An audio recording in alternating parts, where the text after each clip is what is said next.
এখন জল জীবন মিশনের সব টাকা বন্ধ। বাংলায় যে পানীয় জলের কাজ চলছে সব টাকা বন্ধ করে দিয়েছে কেন্দ্র সরকার থেকে। এখন শুধু 100 দিনের টাকা, বাড়ির টাকা, এখানে রাস্তার টাকা বা 100 দিনের টাকা বন্ধ নয়, জিএসটির টাকা বন্ধ নয়, এমনকি জল, যেটাকে আমরা জীবন বলে জানি, জলের আর এক নাম জীবন, মানুষ জল ছাড়া বাঁচবে কোত্থেকে, সেই জলের টাকা বিজেপি সরকার বন্ধ করে দিয়েছে। আপনাদের ডোনাল্ড ট্রাম্প নিয়ে যে প্রশ্ন রয়েছে, আমি আপনাদের বলি যে এই প্রশ্নগুলো আমাদের করা উচিত নয়। যাদের ছবি রয়েছে ডোনাল্ড ট্রাম্পের সাথে তাদেরকে এই প্রশ্নটা করুন। যাদের হয়ে ডোনাল্ড ট্রাম্প এখানে প্রচার করতে এসেছিল আর যারা গিয়ে ডোনাল্ড ট্রাম্পের হয়ে 2019 সালে আমেরিকার টেক্সাসে প্রচার করেছিল তাদের এই প্রশ্নটা করুন। 50% ট্যারিফ ভারতবর্ষের উপর লাগানো হয়েছে। নিশ্চিতভাবে এর একটা ক্ষয়ক্ষতি তো পড়বেই, রপ্তানিতে প্রভাব পড়বে, বিশেষ করে 3টে সেক্টরে, আইটি, ফার্মাসিউটিক্যাল, টেক্সটাইল সংক্রান্ত যে পণ্য, দ্রব্য বা পরিষেবাগুলো রয়েছে তার উপর একটা সার্বিক প্রভাব পড়বে, কর্মসংস্থান কমবে, ভারতের অর্থনৈতিক প্রভাব তো এর উপর পড়বেই।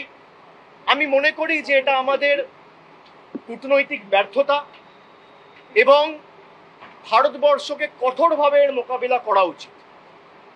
যারা ভারতবর্ষকে ছোট করতে চায়, যারা ভারতবর্ষের উপর চাপ সৃষ্টি করতে চায়, কি কারণে এত ক্ষমতা তাদের হলো হঠাৎ করে, যে সরকার 56 ইঞ্চি ছাতির কথা বলতো, তারা ক্ষমতায় থাকার পরেও তাদেরকে বুড়ো আঙ্গুল দেখিয়ে, লাল চোখ দেখিয়ে চায়না থেকে শুরু করে সমস্ত দেশ, আমেরিকা, সবাই, আমি আপনাদের বলছি, আমি বাইরে এগুলো বলতে চাই না, আমি সর্বদলীয় ডেলিগেশনের পার্ট হয়ে 5টা দেশে গেছিলাম।